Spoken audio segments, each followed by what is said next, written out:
राहुल गांधी की संसदीय जाने पर पूरे देश में हंगामा है। कांग्रेस इस बात को कतई बर्दाश्त नहीं कर पा रही है। पूरे देश में हो हल्ला हो रहा है। बीजेपी का कांग्रेस के कार्यकर्ता नेता लगातार सड़कों पर उतरकर विरोध कर रहे हैं। इस बीच में सावरकर पर भी संग्राम शुरू हो गया है। वजह राहुल गांधी का एक बयान सावरकर पर। आपने सुना है वीर सावरकर को लेकर क्या बोले हैं राहुल गांधी। राहुल गांधी ने कहा है, मैं वीर सावरकर नहीं हूँ, राहुल गांधी हूँ, मैं माफी नहीं मांगूंगा। जब ये लोग कहते हैं राहुल गांधी माफी मांग लेते, तो राहुल गांधी क्या सोचते हैं? राहुल गांधी सोचता है मेरा नाम सावरकर नहीं है, मेरा नाम गांधी है। गांधी किसी से माफी नहीं मांगता। फिर कांग्रेस ने भी तो वीर सावरकर को बदनाम करने के लिए कभी कोई कमी छोड़ी ही नहीं। करीब हफ्ता भर पहले कांग्रेस के ट्विटर हैंडल से ट्वीट किया गया था कि सावरकर समझा गया, नाम राहुल गांधी है। अब जिस तरह से लगातार कांग्रेस और राहुल गांधी खुद को लेकर मचे घमासान के बीच में वीर सावरकर के नाम का इस्तेमाल कर रहे हैं, इस पर महाराष्ट्र के सीएम एकनाथ शिंदे ने तो पहले ही आपत्ति दर्ज करा दी थी। पहले ही राहुल गांधी के बयान को ओबीसी समुदाय का अपमान करने वाला करार दे दिया था। लेकिन अब तो कांग्रेस का साथ लेकर काफी समय तक महाराष्ट्र में सरकार चलाने वाले पूर्व सीएम उद्धव ठाकरे ने भी राहुल गांधी के बयान पर आपत्ति दर्ज करा दी है। लग रहा है मानो अब उद्धव की भी इस पाले में आने की बारी आ गई है। शिवसेना यूबीटी प्रमुख उद्धव ठाकरे ने कांग्रेस नेता राहुल गांधी को चेतावनी दे दी है। उद्धव ठाकरे ने साफ कह दिया है कि मेरी पार्टी वीर सावरकर का अपमान बर्दाश्त नहीं करेगी। मालेगांव में एक रैली को संबोधित करते हुए उद्धव ठाकरे ने कहा, आपने भारत जोड़ो यात्रा निकाली, उस दौरान हम भी आपके साथ थे, लेकिन मैं आपको खुले तौर पर बताना चाहता हूं कि सावरकर हमारे आदर्श हैं और हम उनका अपमान बर्दाश्त नहीं करेंगे। सार्वजनिक मंच से उद्धव ठाकरे ने ऐलान कर दिया है कि ये सब बर्दाश्त नहीं किया जाएगा। सावरकर ने जो यातनाएं सही वो कोई नहीं सह सकता। हम लोकतंत्र को बचाने के लिए एक साथ आए हैं। ऐसे बयान न दें जिससे दरार पैदा हो।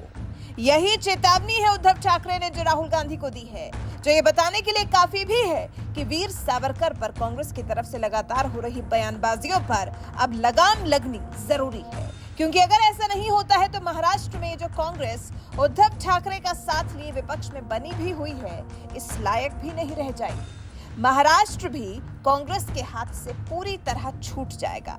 वीर सावरकर पर कांग्रेस के बयानों से तमतमाए उद्धव ठाकरे ने कहा, जिस वीर सावरकर ने 14 साल यातनाएं सहकर देश को आजादी दिलाई, वो सावरकर भी स्वर्ग से देख रहे होंगे कि आज क्या चल रहा है। सावरकर भक्त हो तो लोकतंत्र बचाओ। इसलिए कह रहा हूं कि मुद्दे से भटके नहीं, हम सावरकर भक्त हैं। महाराष्ट्र में ये लड़ाई मैं मुख्यमंत्री होने के लिए नहीं लड़ रहा हूं। साफ है, उद्धव ठाकरे ने कह दिया है कि लड़ाई सत्ता के लिए नहीं है, गद्दी के लिए नहीं है। ये जो चेतावनी राहुल गांधी को दी गई है, वो सावरकर का मान बनाए रखने के लिए दी गई है। वहीं संजय राउत ने भी राहुल गांधी को सावरकर का अपमान करने पर चेता दिया है। संजय राउत का बयान सामने आया है। उन्होंने कह दिया है कि अगर राहुल गांधी वीर सावरकर का अपमान करेंगे तो महाराष्ट्र की जनता करारा जवाब देगी। सुनिए उद्धव वाली शिवसेना के प्रवक्ता संजय राउत को। देखिए, बात वार्निंग की नहीं है। हमने हमारी बात भूमिका स्पष्ट की है। वीर सावरकर महाराष्ट्र के लिए, देश के लिए और हमारे लिए एक श्रद्धा का विषय है, एक रिस्पेक्ट, आदर का विषय, वो हमेशा रहेगा। वीर सावरकर ने जिस प्रकार की जिंदगी देश के लिए अंडमान में काला पानी का स्वीकार के 14 साल तक जेल में रहे हैं, वो आसान काम नहीं है। हमको मालूम है जेल क्या होता है, हम भी जेल में जाकर आए हैं। अंडमान में काला पानी में रहना 14 साल तक ये आसान नहीं है। और अब वो व्यक्ति जिंदा नहीं है अपनी बात रखने के लिए। सावरकर जी अगर जिंदा होते तो अपनी बात रख पाते। तो ऐसे व्यक्ति के ऊपर, ऐसे महान क्रांतिकारी के ऊपर आप इस प्रकार से कीचड़ उछालेंगे तो महाराष्ट्र की जनता बहुत ही आपको करारा जवाब दे सकती है। सब कुछ ठीक है, हम आपके साथ हैं, हम आपके साथ रहेंगे, हर लड़ाई में रहेंगे। लेकिन वीर सावरकर हमारे लिए हमेशा इस लड़ाई के लिए भी प्रेरणा के स्थान है। वीर सावरकर की लड़ाई गुलामी के विरुद्ध है, ये मत भूलिए। आजकल धनुष्यबाण यात्रा राज ठाकरे जी और एकनाथ शिंदे बहुत नजदीक आ रहे हैं, उसके बारे में क्या कहना चाहेंगे? कौन किसके नजदीक आता है वो उनका मसला है। कहाँ की राजनीति चल रही है। अब राज ठाकरे के पार्टी को 18 साल हो गए, फिर भी उनका पॉलिटिकल टूरिज्म ही चल रहा है, और क्या है, चलने दो। वहीं महाराष्ट्र सीएम एकनाथ शिंदे ने भी राहुल गांधी को उनके वीर सावरकर पर दिए बयान के लिए दंडित करने की बात कही थी। शिंदे ने कह दिया है कि राहुल गांधी ने सावरकर के बारे में जो कहा है उसके लिए उन्हें दंडित जरूर किया जाना चाहिए। शिंदे ने तो यह भी कहा कि राहुल गांधी अगर इसी लहजे में बोलते रहे तो उनके लिए सड़क पर चलना मुश्किल हो जाएगा। फिलहाल तो उद्धव ठाकरे की तरफ से राहुल गांधी को दी गई चेतावनी की चर्चा सबसे ज्यादा है। जिस तरह के तेवर उद्धव ने राहुल गांधी को दिखाए हैं उससे क्या मान लिया जाए कि पाला बदलने के मूड में है उद्धव ठाकरे।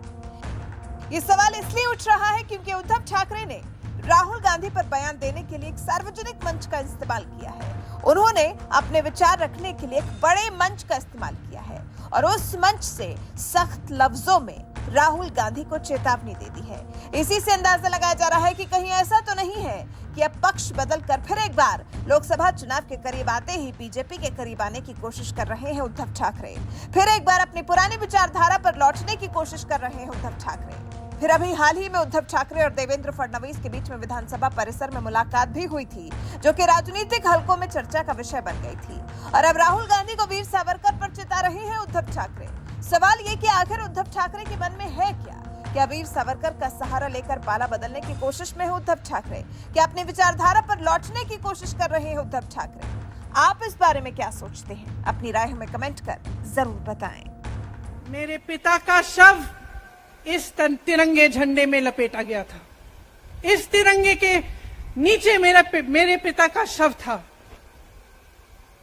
और उसके पीछे चलते चलते मेरा भाई यहां आया। उस शहीद पिता का अपमान भरी संसद में किया जाता है।